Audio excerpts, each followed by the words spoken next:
పెళ్లికి ముందే ఎవ్వర్నీ నమ్మొద్దు అని సుప్రీంకోర్టు కామెంట్ చేసింది. ఎంత ప్రేమించుకున్నా పెళ్లి కానంత వరకు ఒకరికొకరు పరాయి వ్యక్తులేనని పేర్కొంది. వివాహానికి ముందు శారీరక సంబంధాల విషయంలో జాగ్రత్తగా ఉండాలని సూచన చేసింది. ఓ కేసు విచారణలో భాగంగా సుప్రీం ఈ కామెంట్స్ చేసింది. ఢిల్లీలో ఓ జంట 2022లో మ్యాట్రిమోనియల్ వెబ్సైట్ ద్వారా పరిచయం అయ్యారు. ఇద్దరూ ప్రేమించుకున్నారు, పెళ్లి కూడా చేసుకోవాలనుకున్నారు. ఈ క్రమంలో తనను నమ్మించి తనతో శారీరక సంబంధం పెట్టుకుని మోసం చేశాడని ఆ యువతి కోర్టు మెట్లెక్కింది. ఢిల్లీలోనే కాకుండా దుబాయ్కి తీసుకెళ్లి కూడా అదే పని చేశాడని ఫిర్యాదు చేసింది. అంతేకాకుండా తను అనుమతి లేకుండా వ్యక్తిగత వీడియోలు తీసి బయట పెడతానని బెదిరించాడని ఆరోపించింది.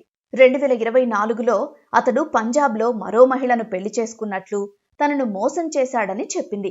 ఈ కేసులో ముందుగా ట్రయల్ కోర్ట్, ఢిల్లీ హైకోర్టు ఆ యువకుడికి బెయిల్ ఇచ్చేందుకు తిరస్కరించాయి.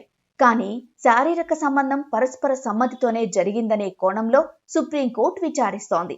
ఇద్దరూ కలిసి అవగాహనకు రావాలని సూచించింది. ఆ మహిళకు పరిహారం చెల్లించే అంశాన్ని కూడా పరిశీలించాలని ప్రియుడికి అడ్వైజ్ చేసింది. ఇక ఈ కేసులో ఎలాంటి తీర్పు ఇస్తుందో చూడాలి.